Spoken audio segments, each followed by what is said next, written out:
Vous écoutez Inky et Pete se livrent, le podcast lecture qui donne vie et voix aux premiers mots d'un livre et vous donne envie de découvrir les suivants.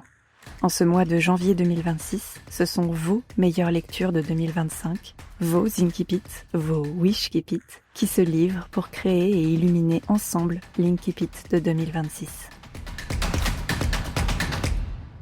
Bonjour, je suis Morgane Pajot, autrice d'imaginaire aux multiples mondes, et vous pouvez découvrir mes univers via mon Instagram _autrice ou mon site internet. Ma lecture coup de cœur, coup de poing, celle qui m'a brisé le cœur en des millions de morceaux en 2024 dans sa première version Mana Curled, puis a recommencé en 2025, c'est Alchemize de Sen Liu. Une vraie dark fantasy, avec beaucoup de dark.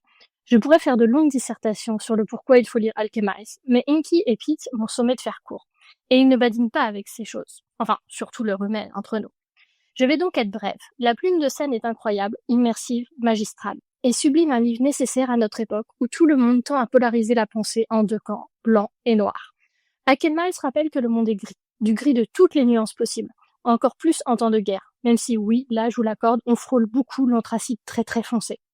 Il met en lumière le rapport à la mémoire et à l'histoire, à la guerre, aux religions, aux soignants.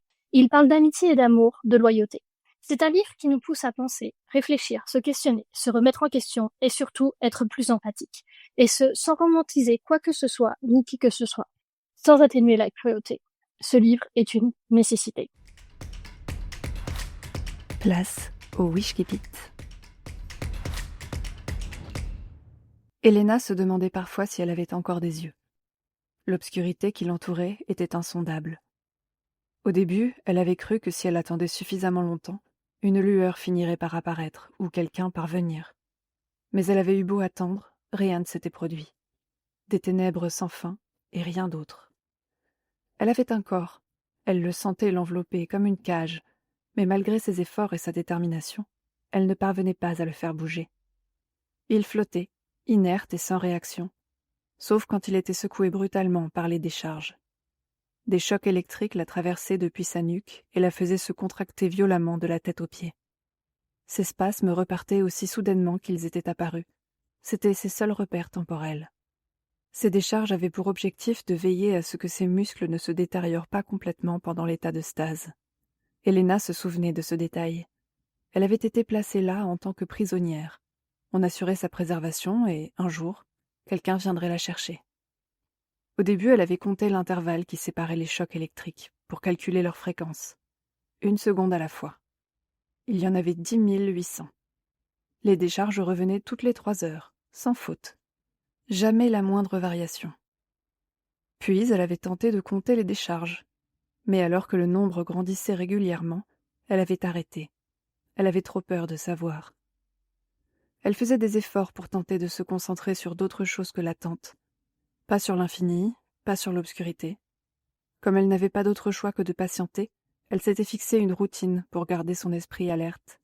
Elle imaginait des promenades, des falaises et du ciel. Elle revisitait en pensée tous les endroits où elle s'était déjà baladée, les livres qu'elle avait lus. Il fallait qu'elle tienne, qu'elle garde le cerveau en activité. Comme ça, elle serait prête. Elle devait être prête. Elle ne se laisserait pas dépérir.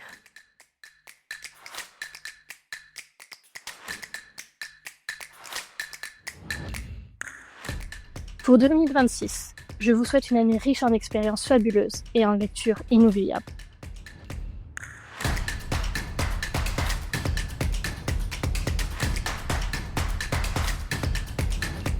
Et à demain pour découvrir un nouveau Wishky Pete.